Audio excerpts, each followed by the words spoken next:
Top 1. O massacre de Sandbyborg. O massacre de Sandbyborg ocorreu na ilha sueca de Öland.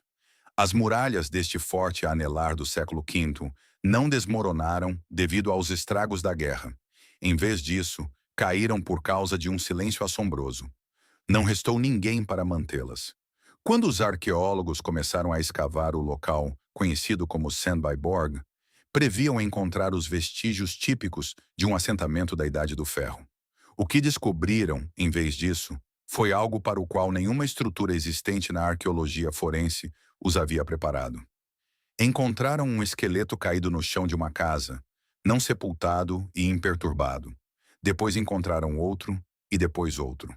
No total, 26 corpos foram descobertos, distribuídos pelo interior de um forte anelar que simplesmente havia sido selado e abandonado. Tudo foi deixado exatamente como estava na noite em que tudo terminou. Os corpos não mostravam absolutamente nenhum sinal de rituais de sepultamento. Não houve arranjo pós-morte, nem tentativa de recuperação. As vítimas permaneceram exatamente onde caíram. Ferimentos de lâmina estavam claramente marcados nos ossos.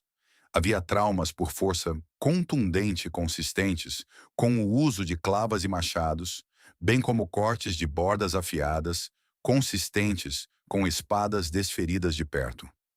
Esta violência não foi aleatória, foi eficiente, direcionada e absoluta. Todas as pessoas dentro de Sandbyborg foram mortas, e nenhuma única pessoa sobreviveu para enterrar os mortos. Dentro de uma das casas escavadas, um peixe meio comido foi descoberto ao lado de um corpo. A refeição nunca fora terminada. O que quer que tenha chegado naquela noite atacou sem qualquer aviso. Não houve tempo para se levantar, nem tempo para fugir, nem tempo para organizar uma defesa coordenada. Aquele peixe permaneceu no chão por 15 séculos antes que alguém o visse novamente. Entre os restos, os arqueólogos recuperaram moedas de ouro e prata, anéis e joias de valor significativo. Nenhum desses itens havia sido levado.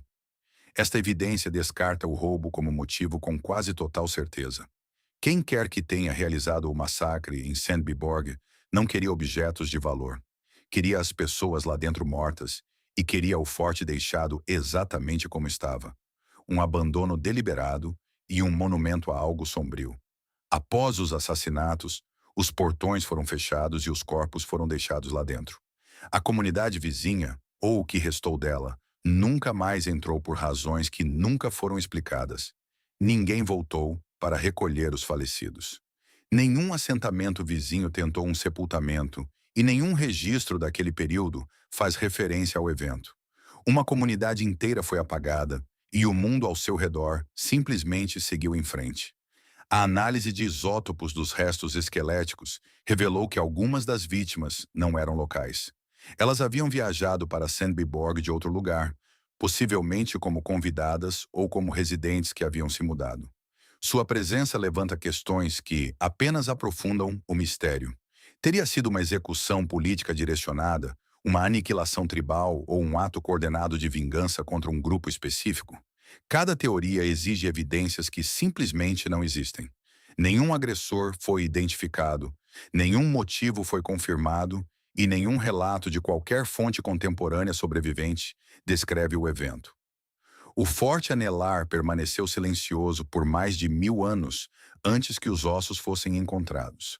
Aqueles ossos nos contaram tudo, exceto a única coisa que realmente importa.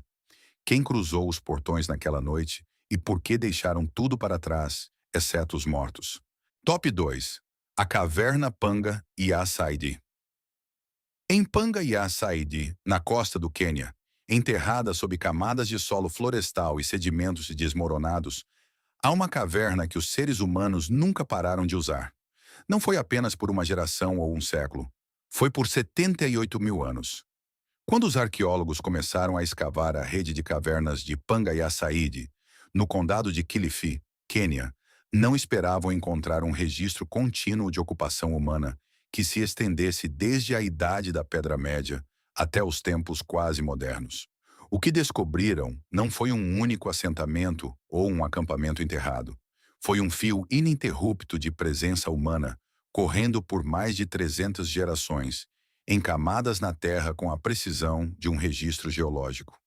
Nenhum outro local na África subsaariana produziu evidências de habitação contínua nesta escala. A câmara principal da rede de cavernas abrange mais de 1.000 pés quadrados. Michael Petraglia, diretor do Centro de Pesquisa Australiano para a Evolução Humana, confirmou que o espaço era grande o suficiente para abrigar centenas de pessoas ao mesmo tempo. Não era um abrigo temporário ou um refúgio sazonal. Era um lar para o qual retornavam repetidamente pessoas que não tinham linguagem escrita, nem mapas e nenhuma forma de saber que as gerações anteriores haviam estado na mesma escuridão e feito as mesmas fogueiras.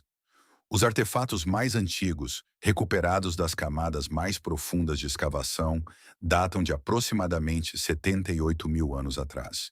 Eram ferramentas de pedra grandes e relativamente rudes, do tipo associado às populações do início da Idade da Pedra Média, que navegavam por um continente incerto e muitas vezes hostil. Então algo mudou. Por volta de 67 mil anos atrás, o conjunto de ferramentas mudou. Pontas de flecha e lâminas menores e mais especializadas começaram a aparecer nas camadas. As pessoas que usavam esta caverna não eram as mesmas que nela entraram pela primeira vez. Eram mais refinadas, mais deliberadas e tecnicamente mais sofisticadas. A caverna sobreviveu a saltos evolutivos inteiros na cognição humana e permaneceu para registrar todos eles. O que fez as pessoas retornarem através de um intervalo de tempo tão incompreensível resume-se a um fator que a arqueologia raramente consegue medir diretamente: estabilidade climática. Enquanto vastas regiões da África enfrentavam ciclos repetidos de seca, desertificação e colapso ecológico, as florestas tropicais ao redor de Panga e Açaide mantiveram um ambiente relativamente consistente. As fontes de água se mantiveram e a vegetação persistiu. A floresta não abandonou este canto do Quênia, e assim as pessoas não abandonaram a caverna. Isso importa porque reformula como entendemos a sobrevivência humana durante os períodos mais voláteis de mudança climática pré-histórica. Quando o continente se fragmentou em zonas inabitáveis, houve bolsões de estabilidade. Panga e Açaide foi um deles. Um refúgio preservado pela geografia, retomado por necessidade e lentamente transformado de um abrigo em algo mais próximo de uma âncora cultural. 78 mil anos de presença humana contínua significam que esta caverna testemunhou todo o arco do que chamamos de pré-história. Foi ocupada antes mesmo de o Homo sapiens ter deixado a África e ainda estava sendo usada depois que eles se espalharam por todos os continentes da Terra. As pessoas que entraram pela primeira vez em Pangaea-Saíde não poderiam nos imaginar e, no entanto, as mesmas paredes as abrigaram. O mesmo interior escuro absorveu suas fogueiras, suas ferramentas, seus mortos e seus filhos. O que quer que tenha levado os seres humanos de volta a esta caverna, através de um trecho de tempo inimaginável, não foi registrado em nenhuma língua.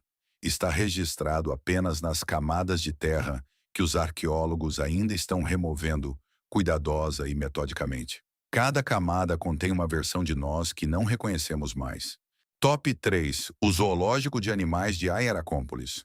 5 mil anos atrás, antes de a primeira pedra de qualquer pirâmide ser cortada e antes de os grandes monumentos do Egito terem sido sequer imaginados, uma cidade na margem oeste do Nilo já mantinha elefantes. Hieracómpolis estava entre os centros urbanos mais poderosos do Egito pré-dinástico. Não era uma mera aldeia, era um local de administração, ritual e riqueza. Um assentamento grande e organizado o suficiente para sustentar uma classe de residentes de elite cujo apetite por status se estendia além do ouro e da terra para algo muito mais deliberado. Eles mantinham animais selvagens não como gado ou fontes de alimento, mas como símbolos de domínio sobre o mundo natural. Eram exibições vivas de poder, mantidas dentro dos limites de uma civilização que ainda estava aprendendo o que civilização significava. Quando os arqueólogos escavaram o cemitério de animais em Hieracómpolis, o inventário não foi o que se esperava de um local de 5 mil anos.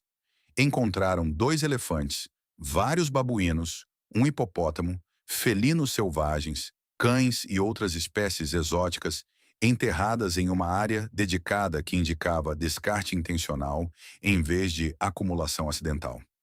A própria variedade da coleção apontava para algo organizado e sustentado. Esses animais não haviam simplesmente vagado pelo assentamento e morrido. Eles haviam sido obtidos, transportados e mantidos vivos. Então, os ossos começaram a contar uma história mais complicada. Vários dos esqueletos de babuínos mostravam evidências de fraturas curadas.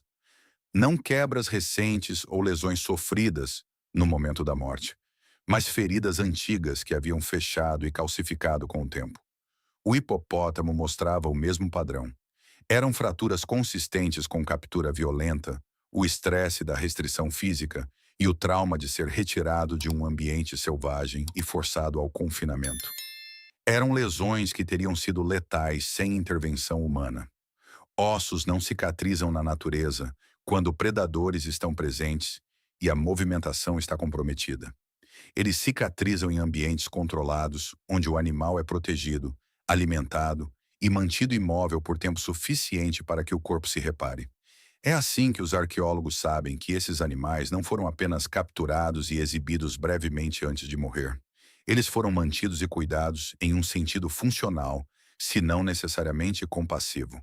Os tratadores teriam monitorado suas condições, gerenciado suas lesões e garantido sua sobrevivência, porque um animal exótico morto não tinha valor de status. O investimento era significativo demais para permitir que os animais morressem por negligência. O que isso revela sobre o Egito pré-dinástico é difícil de superestimar. A infraestrutura necessária para capturar um elefante selvagem, transportá-lo pelo Nilo, abrigá-lo dentro de um assentamento urbano e mantê-lo vivo o suficiente para que suas fraturas cicatrizassem completamente não era simples. Exigia recursos, conhecimento especializado e uma estrutura social capaz de sustentar o que era, em todos os sentidos funcionais, o zoológico documentado mais antigo da história humana. Os animais enterrados em Hieracómpolis viveram vidas confinadas longe dos ambientes que os produziram. Seus ossos registraram esse confinamento com precisão forense. Cada fratura curada é um documento de cativeiro, um registro do momento exato em que a ambição humana decidiu que o mundo selvagem poderia ser possuído, exibido e controlado. Esse instinto não começou com Roma ou com as coleções de animais do Renascimento. Começou aqui, na poeira de uma cidade egípcia pré-dinástica, 5 séculos antes de alguém pensar em construir uma pirâmide. Top 4. A criança vampira da Polônia. Em um cemitério do século XVII, em Piem, Polônia, arqueólogos descobriram uma criança enterrada de bruços na terra com um cadeado preso ao pé. O cadeado era triangular e funcional, não decorativo. Alguém o havia colocado ali deliberadamente com a intenção de manter algo dentro do chão.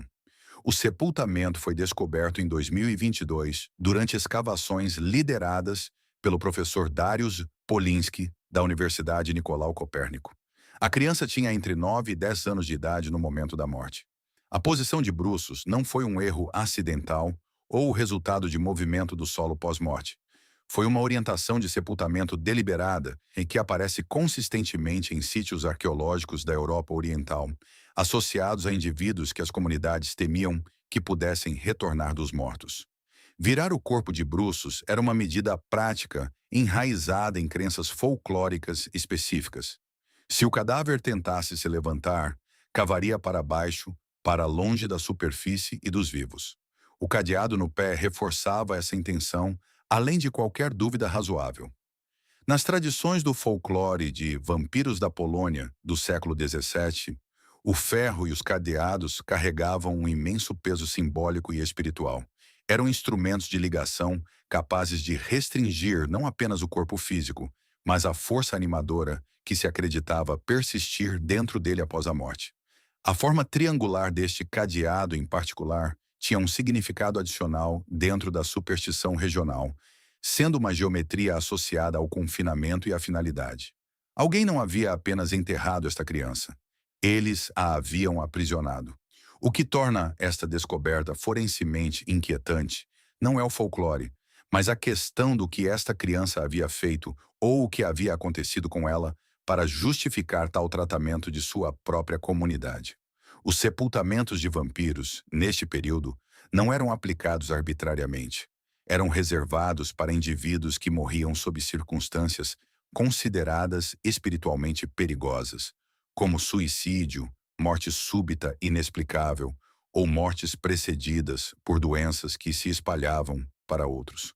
Também se aplicava a crianças que morriam antes do batismo. A decisão da comunidade de enterrar esta criança com restrições sugere que acreditavam com total sinceridade que deixá-la livre representava uma ameaça genuína aos vivos. Ao lado do cadeado, os escavadores encontraram uma touca de seda repousando perto da cabeça da criança. A seda na Polônia rural do século XVII não era um material comum. Era cara e reservada para indivíduos de posição social elevada. A presença da touca introduz uma contradição que ainda não foi resolvida. Esta não era uma criança das margens da sociedade. Era uma criança cuja família tinha posses. E, no entanto, a comunidade ou a própria família escolheu enterrá-la com as mesmas precauções aplicadas aos mais temidos entre os mortos inquietos. Nenhuma causa da morte foi determinada. Os restos esqueléticos não mostraram traumas óbvios ou sinais de doenças visíveis no registro ósseo, e não há indicação de por que esta criança morreu em uma idade tão jovem. As circunstâncias que levaram os vivos a temer o morto permanecem completamente desconhecidas. O que foi enterrado em Piem foi uma criança, mas o que as pessoas que a enterraram acreditavam estar contendo era algo inteiramente diferente. O cadeado ainda estava fechado quando os arqueólogos o encontraram. O que quer que temessem, garantiram que permanecesse embaixo e, por quase 400 anos, permaneceu. Top 5. As ruínas de Range Creek. Durante décadas, um rancheiro no centro de Utah passou por antigas casas subterrâneas, pinturas rupestres pré-históricas, depósitos de ferramentas de pedra e marcações esculpidas em penhascos todos os dias, mas não disse nada a ninguém. Quando visitantes se aproximavam do portão na borda de sua propriedade de 4.000 acres ao longo de Range Creek, encontravam-no trancado. As placas diziam, estrada fechada. Eles davam meia volta e os segredos por trás daqueles portões permaneciam exatamente onde uma civilização os havia deixado há 1000 anos. Waldo Wilcox herdou o rancho de seu pai e, com ele, um acordo tácito de que o que existia naquela terra não era para o mundo exterior. Os artefatos espalhados pelo canyon de Range Creek não eram apenas uma nota de rodapé na propriedade. Eles estavam incorporados em toda ela. Havia casas subterrâneas escavadas em encostas, arte rupestre pintada e esculpida em paredes, de cânions e linhas de alinhamento pré-histórico gravadas no terreno. Ferramentas de pedra foram deixadas em posições tão imperturbadas que arqueólogos descreveriam mais tarde o local como uma cápsula do tempo de preservação quase inigualável. A família Wilcox sabia de tudo isso há gerações e escolheu consistente e deliberadamente não dizer nada. As pessoas que deixaram esses vestígios para trás foram os Fremont, uma cultura pré-histórica distinta que ocupou o Planalto do Colorado e a Grande Bacia, de aproximadamente 400 de Cristo a 1300 a.C. Os Fremont não são bem compreendidos. Ao contrário dos ancestrais puebloans ao sul, eles não deixaram grandes complexos arquitetônicos facilmente visíveis à distância. Construíram assentamentos menores e mais dispersos, armazenaram comida em celeiros elevados escondidos em faces de penhascos e produziram uma tradição de arte rupestre que permanece apenas parcialmente interpretada. Eles desapareceram do registro arqueológico por volta do século XIII, e as razões de sua partida nunca foram conclusivamente estabelecidas. O que Wilcox estivera protegendo silenciosamente era uma das paisagens arqueológicas Fremont mais intactas já documentadas. O isolamento do canyon de Range Creek, acessível apenas através de terras privadas, protegeu o local da caça de artefatos, do vandalismo e da destruição casual que comprometeu quase todos os outros locais comparáveis na região. Nenhum colecionador havia removido as ferramentas, nenhum grafite cobria a arte rupestre e nenhuma escavação amadora havia perturbado o chão das casas subterrâneas. A terra funcionou como uma reserva acidental, mantida por portões trancados e pelo silêncio de uma família. Quando Wilcox atingiu uma idade em que administrar 4.000 acres não era mais viável, vendeu a propriedade ao Departamento de Gestão de Terras de Utah. O preço de venda foi relatado como sendo significativamente abaixo do valor de mercado. Arqueólogos que ganharam acesso ao local pela primeira vez descreveram seus levantamentos iniciais como avassaladores. A densidade de material intocado pelo cânion era diferente de tudo o que a maioria deles já havia encontrado no oeste americano. O local é agora gerido sob a supervisão do Museu de História Natural de Utah, com acesso cuidadosamente controlado para evitar danos. O silêncio de uma família preservou o que um século de arqueologia não conseguiu. Os Fremont deixaram Range Creek e nunca voltaram. E embora as razões permaneçam desconhecidas, suas ferramentas, imagens e estruturas esperaram em um canyon trancado, até que um rancheiro finalmente decidiu que era hora de outra pessoa segurar a chave. Top 6. O sepultamento real de Sungir. 34.000 anos atrás, em algum lugar a leste do que hoje é Moscou, duas crianças foram colocadas na terra com mais cuidado, mais cerimônia e mais riqueza material do que quase qualquer sepultamento que os arqueólogos já descobriram do período paleolítico. Tinham 10 e 12 anos e ambas mostravam sinais de deficiência física. Quem quer que as tenha enterrado queria que o mundo soubesse que essas crianças importavam de formas que a morte comum não poderia diminuir. O local chama-se Sungir. Foi escavado por arqueólogos soviéticos a partir da década de 1950 e continua sendo um dos locais de sepultamento pré-histórico mais estudados e debatidos no mundo. As sepulturas datam de aproximadamente 34.000 anos atrás, situando-as firmemente dentro do Paleolítico Superior, um período em que os humanos modernos ainda navegavam por uma paisagem de era glacial ao lado da megafauna, operando sem agricultura, assentamentos permanentes ou estruturas institucionais. E, no entanto, o que foi encontrado naquelas sepulturas sugeria algo que não deveria existir naquele ponto do desenvolvimento humano. Um sistema social sofisticado o suficiente para enterrar suas crianças como reis. Os dois meninos adolescentes foram enterrados cabeça a cabeça, com seus crânios posicionados adjacentes um ao outro. Ao redor e cobrindo-os estava um inventário de bens funerários, que leva um tempo considerável para ser processado totalmente. Havia 10.000 contas de marfim de mamute, que haviam sido costuradas em roupas que cobriam os corpos, da cabeça aos pés. Pesquisadores estimam que levaria cerca de 10.000 horas de trabalho contínuo para um indivíduo produzir essas vestimentas. Havia também mais de 20 pulseiras esculpidas em marfim de mamute, quase 300 dentes de raposa perfurados e 16 lanças de marfim, algumas das quais eram tão longas que eram impraticáveis como armas funcionais, sugerindo que foram feitas especificamente para o túmulo. Havia esculturas galhadas e sobre o peito de cada criança, fíbulas humanas, ossos da perna de outro indivíduo, colocados com intenção deliberada e inexplicada. Os adultos enterrados em Sungir, durante o mesmo período, não tinham quase nada disso. Há apenas um punhado de contas e ferramentas básicas. O contraste não era sutil. Às crianças havia sido dado tudo, enquanto aos adultos fora dado muito pouco. Esta inversão do que esperamos das tradições de sepultamento hierárquicas tem impulsionado décadas de debate acadêmico sem uma explicação de consenso. O elemento da deficiência aprofunda consideravelmente o mistério. Um dos meninos mostrava evidências esqueléticas de uma condição que afetava a curvatura de seus fêmures, sugerindo que ele caminharia com dificuldade e provavelmente não poderia participar das exigências físicas da vida de caçador-coletor. Em uma sociedade de subsistência, onde a sobrevivência dependia da mobilidade e da capacidade de caça, esta criança teria exigido cuidados constantes de outros apenas para sobreviver até a adolescência. Ele não era um membro produtivo do grupo em nenhum sentido econômico convencional e, no entanto, foi enterrado com mais riqueza do que qualquer outra pessoa no local. Isso nos diz algo sobre o povo de Sungir que a teoria da pura sobrevivência não pode acomodar. Eles não estavam simplesmente gerindo recursos e eliminando fardos.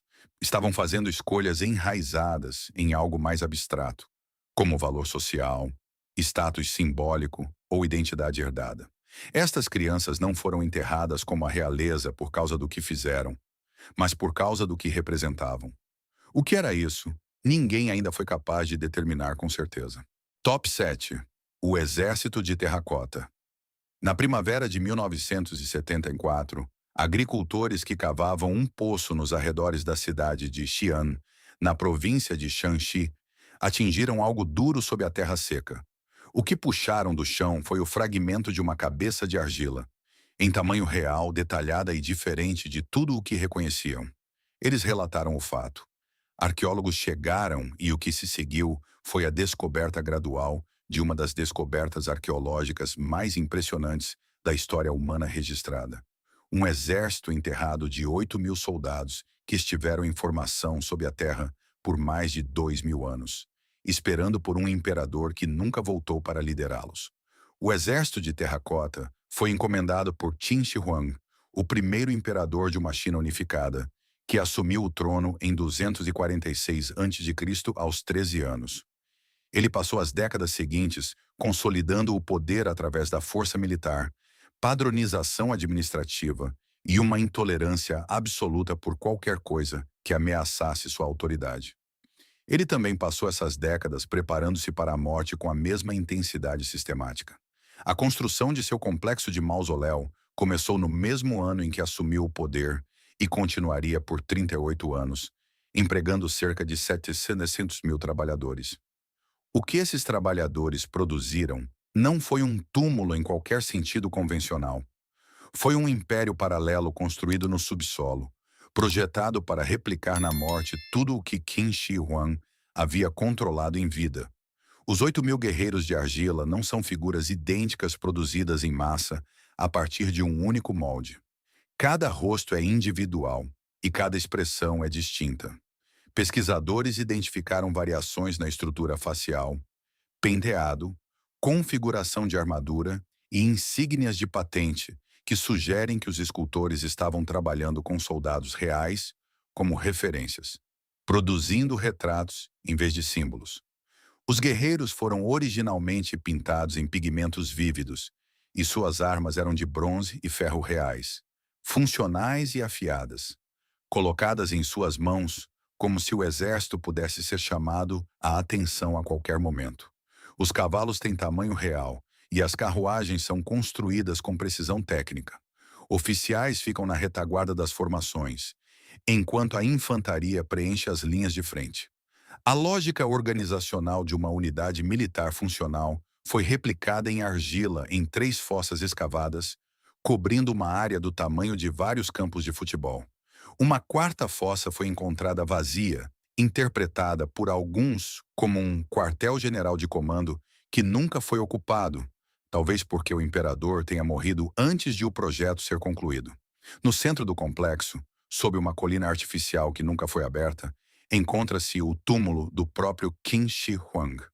Registros antigos descrevem rios de mercúrio fluindo através de um modelo em escala de seu império, com pérolas incrustadas no teto para representar as estrelas e bestas mecânicas armadas para disparar contra intrusos.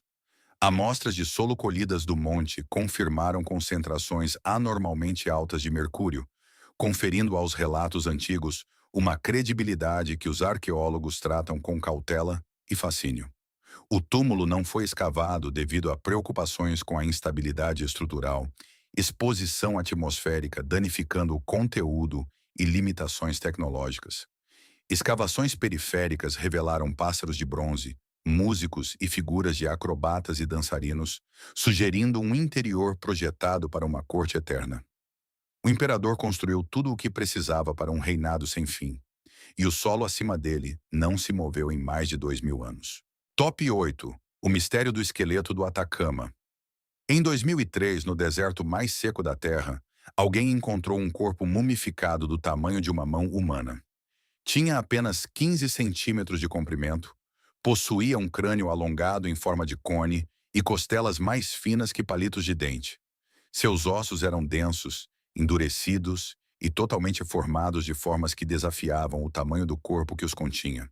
Quando as fotografias circularam, a resposta pública imediata não foi de curiosidade arqueológica, mas algo mais visceral. As pessoas olharam para o esqueleto do Atacama e viram algo que não pertencia a este mundo. O espécime foi descoberto em uma cidade mineira deserta chamada La Nória, na região do deserto do Atacama, no norte do Chile. Foi encontrado envolto em um pano, escondido atrás de uma igreja abandonada, mumificado naturalmente pela extrema aridez do ambiente. Foi adquirido por um empresário espanhol e passou anos em mãos privadas antes de pesquisadores ganharem acesso a ele para um estudo científico sério. A essa altura, a teoria alienígena já havia se enraizado profundamente na consciência pública. O crânio pontiagudo, as órbitas oculares enormes e a estrutura impossivelmente pequena alimentaram uma narrativa que a biologia convencional não podia contestar facilmente. Os cientistas a chamaram de ATA. O sequenciamento de DNA confirmou que ela era humana, de forma inequívoca, inteira e sem ressalvas. Humana. Seu perfil genético alinhava-se mais estreitamente com populações indígenas chilenas, com alguma ancestralidade europeia, indicando uma herança mista consistente com os padrões populacionais pós-coloniais. Ela não era extraterrestre, era uma menina nascida no norte do Chile que morreu em circunstâncias que nunca foram totalmente estabelecidas. O que o DNA não conseguiu explicar imediatamente foi todo o resto. Sua densidade óssea era consistente com a de uma criança de 6 anos, apesar de seu comprimento total de 15 centímetros. Ossos atingem esse nível de densidade através de anos de desenvolvimento. E um feto ou bebê prematuro não tem ossos como os dela. Isso criou um paradoxo biológico que levou anos de pesquisas adicionais para ser abordado. Como um corpo medindo 15 centímetros acumula 6 anos de desenvolvimento esquelético? Pesquisadores identificaram 7 mutações genéticas distintas no genoma de ATA, todas associadas ao crescimento e desenvolvimento esquelético. Essas mutações afetam os sistemas que regulam a formação óssea, o crescimento celular e a organização estrutural. A combinação específica presente em seu genoma era diferente de tudo o que fora documentado anteriormente na literatura médica. Cada mutação individualmente era conhecida por causar anomalias esqueléticas, mas a presença simultânea de todas as 7 em um único indivíduo produziu algo que não tinha precedente clínico. Se ela nasceu morta, viveu brevemente ou sobreviveu por algum período após o nascimento, não foi determinado conclusivamente. A causa de sua morte permanece desconhecida, e a razão pela qual ela foi envolta em pano e deixada atrás de uma parede de igreja nunca foi explicada. O que a ciência estabeleceu é o seguinte: Ata era humana, era do sexo feminino e estava geneticamente conectada à terra onde foi encontrada. Seu corpo expressava uma constelação de mutações que gerou um esqueleto que a comunidade médica nunca havia encontrado antes.